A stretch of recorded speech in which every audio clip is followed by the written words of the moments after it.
I'm really glad to be a part of it, and I'm here to talk about the link to fluency in second or foreign languages. English, in this case, is what I'll be talking about. And what is that link? Out-of-class practice. And I want to talk about what that is.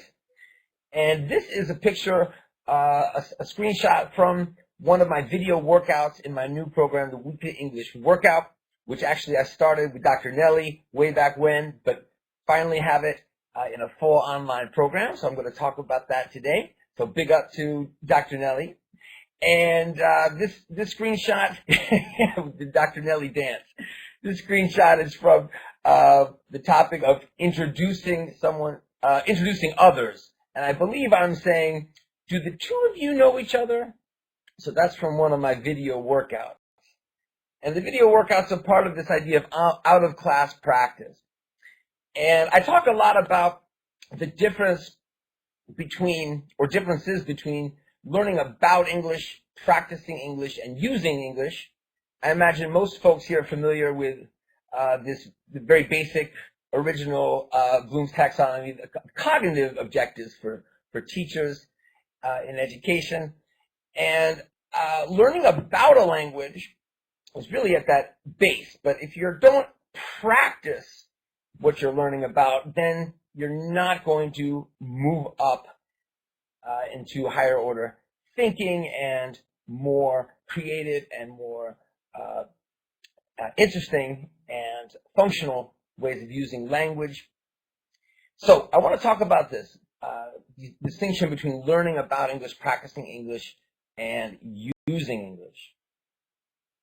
So would you agree that over here, this graphic, reported speech, say and tell, and this one here, which is mine, are more in the learning about English category? And we're living and teaching and learning at a time that's very exciting for learning about English because of the internet.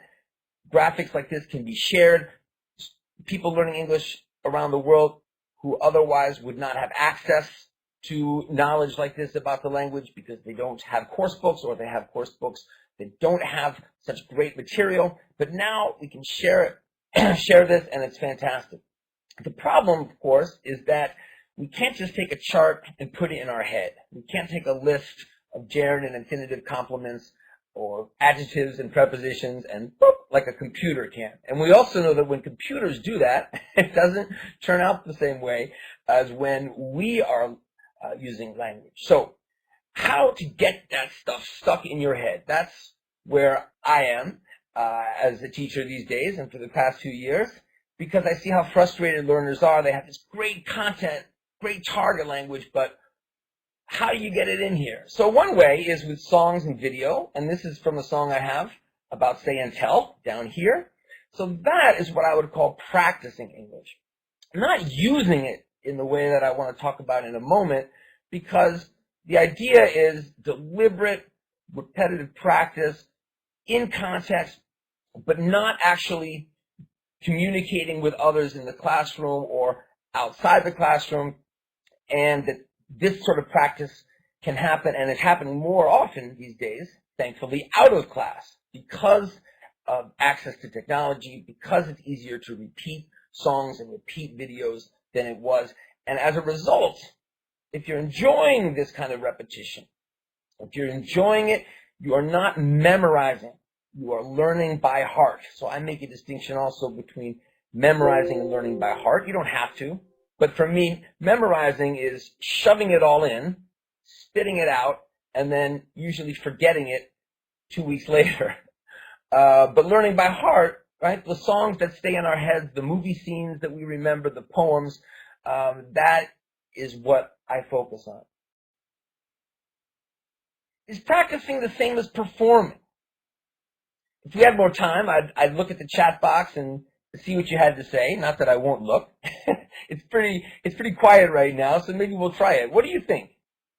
Is practicing the same as performing? And while I'm looking down at your answers, I'd ask you, would you go up to a kid who's repeating scales on the piano, or someone who's practicing for the 100-meter dash, and tell them, you're repeating the same movements over and over again. That's not creative. That's not using critical thinking. Why are you doing this repetitive practice?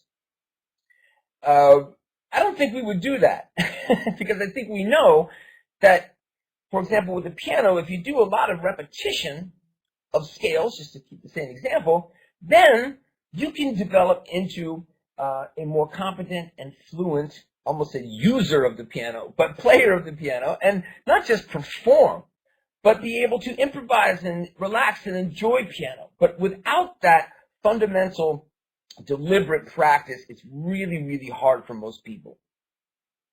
You perform when you're ready. I love that, Francis. Exactly. And most students are not ready. They're not getting enough target language. How can we possibly push them to, do this role play and do this conversation practice, go out and speak English when they haven't had enough exposure to the language and practice with it? So I think we can all agree on this one, or I'd be surprised if we didn't.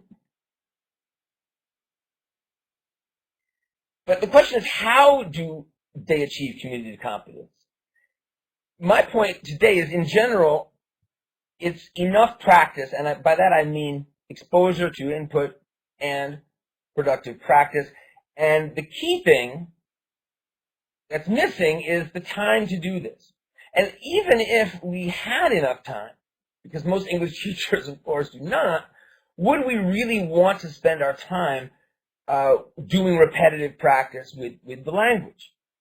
I don't think so. I think most of us, I won't speak for everybody, but most of us English teachers would rather get kids together or adults to do communicative activities that are meaningful, that are similar to what they'll encounter in their real lives, highly functional types of situations they're in to practice.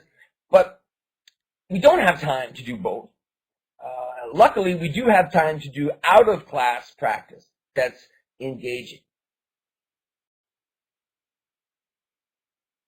Question: do farmers or sailors normally go to the gym? I put normally there because this is not a trick question. Let me know what you think. Normally, no. And why not?